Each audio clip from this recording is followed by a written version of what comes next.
E se o segredo para uma produtividade fora da curva não fosse sobre ter mais força de vontade, mas sim sobre ter sistemas mais inteligentes, hoje a gente vai mergulhar em como alcançar resultados que parecem quase impossíveis, mas não na base do esforço, e sim com uma abordagem totalmente diferente. Sabe aquela sensação de chegar no fim do dia com a agenda cheia de coisas, mas no fundo parece que nada que realmente importa andou para frente? Pois é, a ideia hoje é mudar exatamente isso com um novo jeito de encarar o trabalho e a vida. E aqui está a ideia central, que é, sinceramente, fascinante.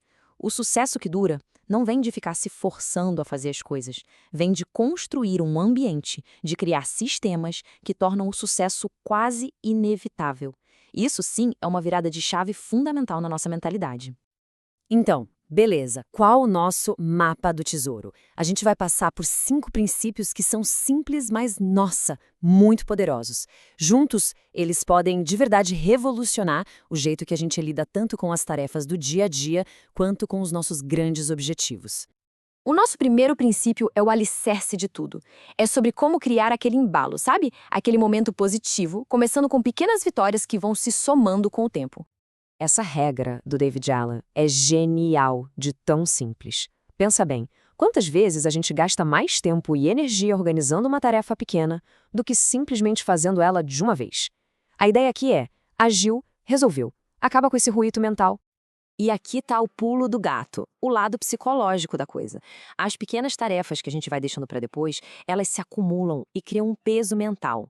Resolver na hora libera a mente para focar no que realmente interessa e cria um fluxo contível de check, feito. E essa citação, nossa, resume perfeitamente. O estresse muitas vezes vem daquelas pontas soltas, sabe? A regra dos 2 minutos é o antídoto perfeito para isso. Ela limpa a mente e diminui a ansiedade. Certo. Agora que a gente já cuidou das pequenas coisas, vamos olhar para o cenário completo. Ser produtivo não é só uma questão de esforço, de força bruta. É sobre colocar esse esforço na direção certa. E é exatamente aí que o foco entra. Então, o ponto principal é esse. Não tem como ser produtivo sem ter clareza sobre o que se quer produzir. É como tentar acertar um alvo de olhos vendados. O primeiro passo para acelerar de verdade é definir com clareza o destino. E como isso funciona na prática? Bom, começa com a visão de longo prazo, as 12 metas que vão definir o que é um ano de sucesso. Depois, todo dia, essa visão se conecta com ações concretas, as 3 vitórias diárias que garantem que o progresso está acontecendo. É essa conexão que faz toda a diferença. Essa citação clássica resume tudo, né? Ter essas metas e vitórias diárias garante que a nossa energia seja gasta no que realmente importa, no que faz a gente avançar, em vez de se perder em tarefas que parecem urgentes, mas, no fundo, não são tão importantes. Agora, vamos a uma ideia que pode soar meio estranha no começo. Para fazer mais, muitas vezes é preciso fazer menos. O fracasso geralmente não acontece por falta de oportunidade, mas sim por excesso de compromissos. É a tal da indigestão de produtividade. Esse filtro é uma ferramenta poderosíssima para proteger o nosso foco. Em vez de aceitar compromissos de mais ou menos, a regra é se dedicar só àquilo que gera um entusiasmo genuíno.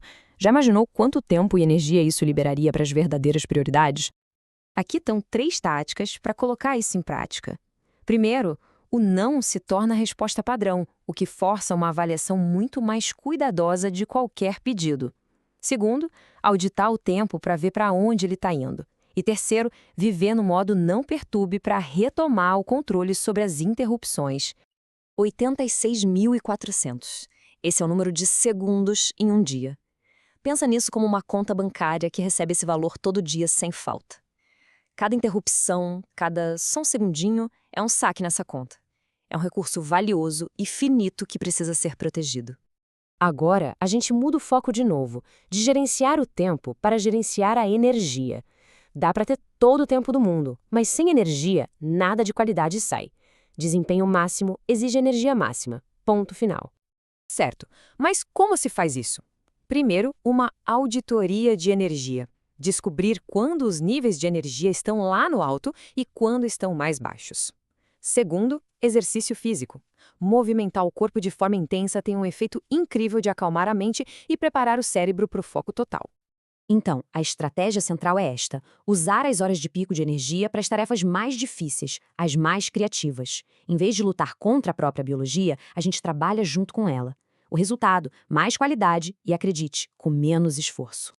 E chegamos ao princípio final, e talvez o mais importante de todos. Motivação vai e vem. Disciplina pode falhar. Mas sistemas? Ah, sistemas são confiáveis. Eles sustentam o progresso a longo prazo e fazem com que o sucesso seja o caminho mais fácil a ser seguido. Tem um acrônimo em inglês, SYSTMS, que se traduz como poupe a si mesmo, tempo, energia, dinheiro e estresse. Essa é a grande promessa dos sistemas. Eles são projetados para economizar nossos recursos mais valiosos, automatizando decisões e ações. Esse slide mostra perfeitamente por que agrupar tarefas semelhantes funciona tão bem.